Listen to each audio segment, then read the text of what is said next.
Why cooperative marketing? It's a fact. Millions of people all over the world have been extremely attracted to network marketing and all the exciting, hypothetical, geometrically exploding income potential of this business model. Unfortunately, it's also a well-known fact that the failure rate for those who attempt to build a network marketing business is incredibly high.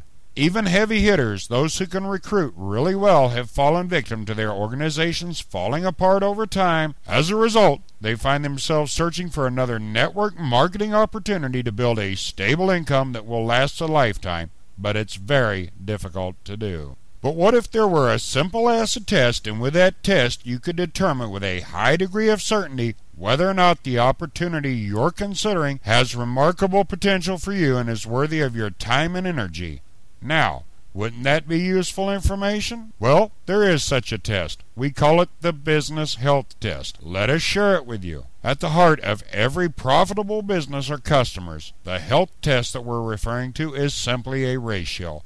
Healthy businesses have a ratio of 100 customers to 1 business associate. Now, it can be a lot more than that, and in some instances it can be a little less than that.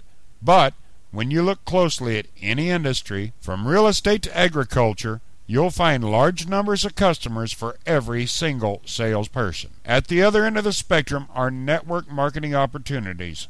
Obviously, some are a little better than that, but if you're brutally honest with yourself, then you must acknowledge that there are very few pure customers in most network marketing companies.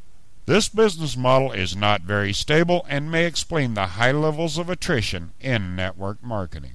Over time, a network marketing company may become large enough and savvy enough to survive long enough so they may be successful at the company level. But you don't own the company, but you do own a distributorship. So, let's focus on your own distributorship level. After all, that's what matters to you most. If you're building a distributorship around a very large distributor base and a small customer base, that's unwise and completely unhealthy and absolutely will not work long term. Regarding customers, a real customer is a person who's attracted to your company solely for the purpose of purchasing your product or service with no awareness or interest in the income opportunity. We could go on for days, but consider this. When you can have a large number of real customers buying your products or services completely oblivious to your income opportunity, then you know that your company has extremely viable products or services. In the open market, this is critically important. This is the most common example of a network marketing business and distributorship. We refer to it as the distributor acquisition model. We're only going 3 levels deep here because it keeps the numbers simple. There's you, and then you recruit 3, and they recruit 3, and they get 3. And so your entire organization has 40 people in it. A key point of interest here is that your third level, the 27 people, represents 67% of your distributorship, and not a one of them is making a dime yet. Here we have a much more powerful and healthier business model, the customer acquisition model. We'll use the same distributor base of 40 people, but this time each member of your organization, including yourself, has 100 real customers. And instead of 40 distributors who are also customers ordering product, you would have 4,040 potential customers ordering product, more like a normal business and far more stable. Next, we'll show you a financial comparison between the distributor acquisition model and the customer acquisition model.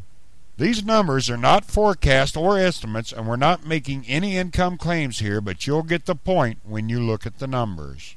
The assumptions are as follows. We're going to assume that the distributors spend more per month than your real customers to maximize their commissions. We'll use $80 a month for your distributors and $30 a month for your customers, and we'll keep the same 40 total distributors and the same 4,000 customers that we referred to in the last slide. Now, let's look and see what that does. In the distributor acquisition model, you'd have a total sales volume of $3,200. To get that number, we multiplied 40 distributors times $80 a month. With the customer acquisition model, you still have the $3,200 of sales volume from your distributors, but you've also added an additional $120,000 of sales volume from your 4,000 real customers within your distributorship. A radical difference. Now, if you struggle in the distributor acquisition model, you can trim that distributor base way down, making it easier and easier for people to recruit a small number of distributors, and yet the sales volume would still be dramatically higher than from the distributor acquisition model. It's extraordinarily powerful because it's good business. Now, we want to talk to you just briefly about the company we've decided to partner with, because this one company has in fact achieved this customer acquisition model. They're 8 years old and they're a member of the Better Business Bureau. They have approximately $100 million in annual sales in the United States and Canada, and they have approximately 15,000 business affiliates, but they have over 2 million real customers. Seriously, for a company that pays multiple tiers of commissions with a very dynamic pay plan, those numbers are impressive. You're probably wondering, how well does the customer acquisition model in this company work for those of us who are business affiliates? The highest level of achievement with the company is called a presidential director. One of the presidential directors that's been with the company 6 years personally sponsored just 24 people into his business. The total team of business affiliates that has been created by those 24 people is approximately 1,000 people, yet he has over 100,000 real customers in his organization, with a total monthly sales volume of $250,000. That's $3 million of annual revenue. Please note that you don't see any income projections here. We don't need to do that because common sense tells you when you look at the business fundamentals, this individual is well compensated. This point is vitally important. If every one of his 1,000 business affiliates left for greener pastures or dropped out of the business, he still has 100,000 real customers. And a major portion of those real customers are not even his, but they belong to his organization. Guess what? His business affiliates aren't going anywhere either, and the company doesn't have to worry about this top producer leaving to promote some other company and taking his team with him, because he's going to leave behind 100,000 customers. Ladies and gentlemen, this business model makes perfect sense. It not only works for the company, it works for us in the field. The title of this presentation was, Why Cooperative Marketing? It's time to start celebrating. How would you like real customers without having to talk to them? How about free catalogs and sales literature being mailed to your customers by the company in order to encourage them to purchase more products and to join you in your business?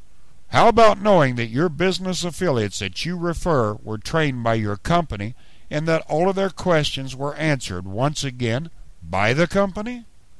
How about having products so highly regarded that they're used by many athletes and Olympians? How about never having to buy opportunity seeker leads or make cold calls ever again? This program offers a no-cost startup, a low-cost startup, and a fast-track startup. This business is great for non-salespeople, not to mention that it's a slam dunk for those who enjoy and are effective in sponsoring large numbers of people.